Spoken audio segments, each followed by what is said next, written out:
As you know, that on May the 1st, Governor Abbott basically took control of the state of Texas with respect to any orders, emergency orders dealing with this pandemic, and took away, the powers of the county judges and the mayors from different municipalities.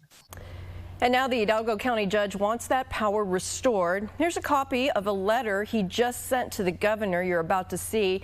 That letter as Hidalgo County struggles with an infection spike. Nearly 1,300 new infections announced just yesterday. And now we have the governor joining us live from Austin to respond. Governor, thank you for your time. And let's start with your response to Judge Cortez and the infection spike in our area. Sure. Listen, the infection spike is severe, and it's actually severe across the entire state of Texas. So if you look at the state of Texas, we now have more than 10,000 people who are hospitalized. We have now more than 3,000 people who have lost their lives, and the positivity rate of those who are tested is more than 15%. And so this is very severe in the Rio Grande Valley, but people must understand this is very severe across the state of Texas, and it was because of this severity that I took an act that I thought I would never take, and that is mandating on a statewide basis that people wear face masks. Understand this very important piece of advice from doctors. Doctors say that if you wear a mask, it will mean that you and everybody else can go to work, can earn a paycheck, can go about your daily lives without transmitting the COVID virus. And so, as a result, we need everyone to follow this very important rule. If they do that, fewer people will be hospitalized, more people will be able to work. And Governor, you issued that mask mandate, but you just did that last week. And back in June, we asked you about making that a rule, and you seemed reluctant to do so. Now, with the cases that are surging, do you think you waited too long?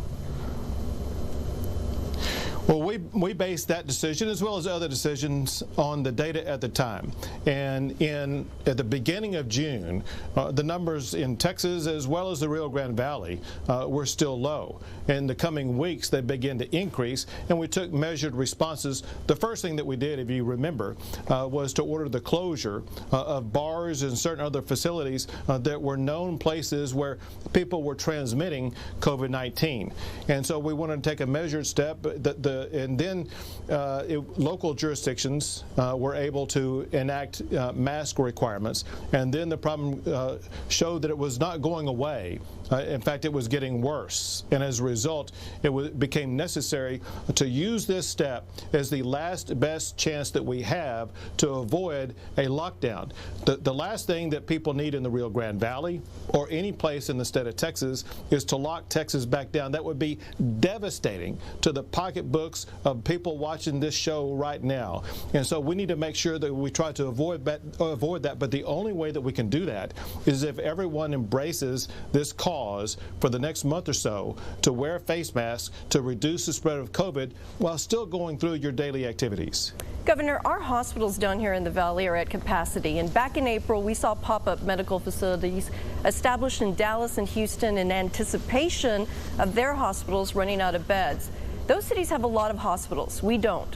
Why weren't these pop-up facilities set up down here before we got into a crisis, especially knowing the high rate of diabetes and other underlying conditions, as well as the lack of health care we have here in the Valley?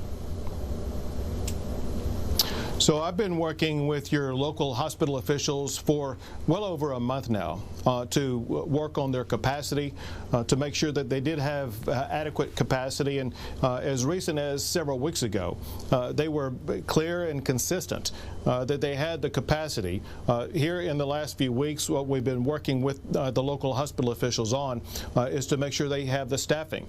And this is something that the Chief Nimkid, he's the chief of the Texas Division of Emergency Management, he is providing additional staffing for hospitals and other healthcare facilities in the Rio Grande Valley to make sure that anybody who needs a hospital bed is going to have not only a bed, but staffing for that bed for treatment for those who test positive for COVID-19.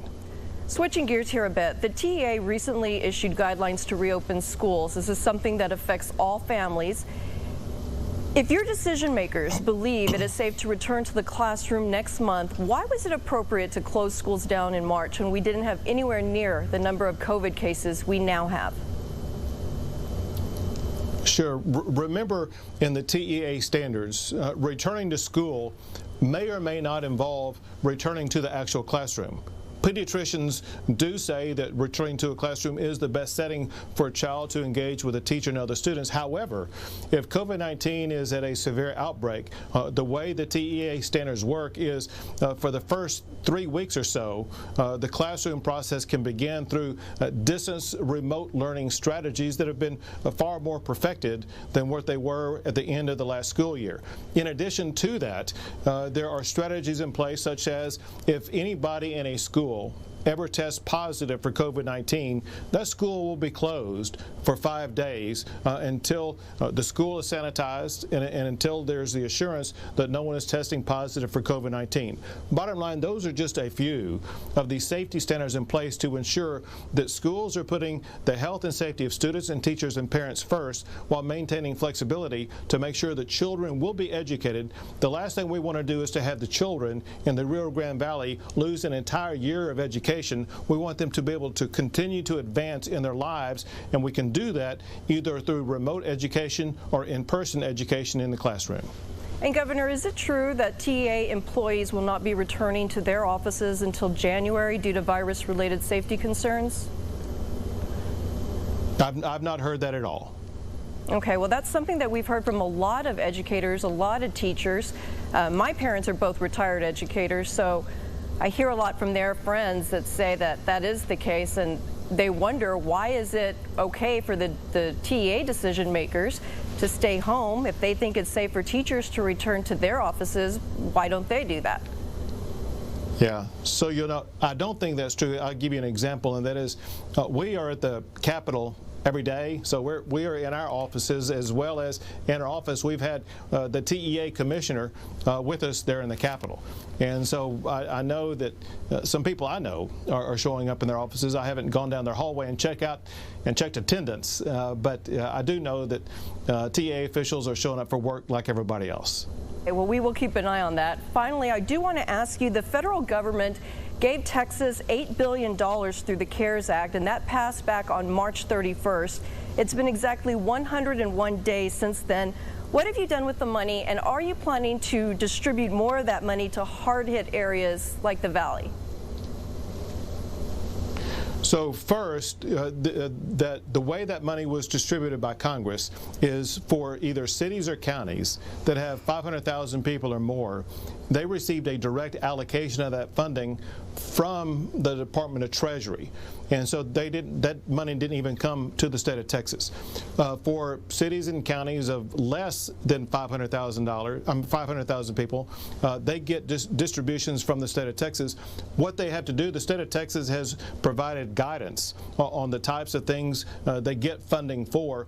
All they have to do is to submit to the state of Texas an explanation of what their monetary need is, what they want to spend it on, basically for a reimbursement, very similar to the process of a FEMA reimbursement program. Governor Greg Abbott, thank you for your time and have a safe weekend. Thank you. You all be safe also. We'll be right back.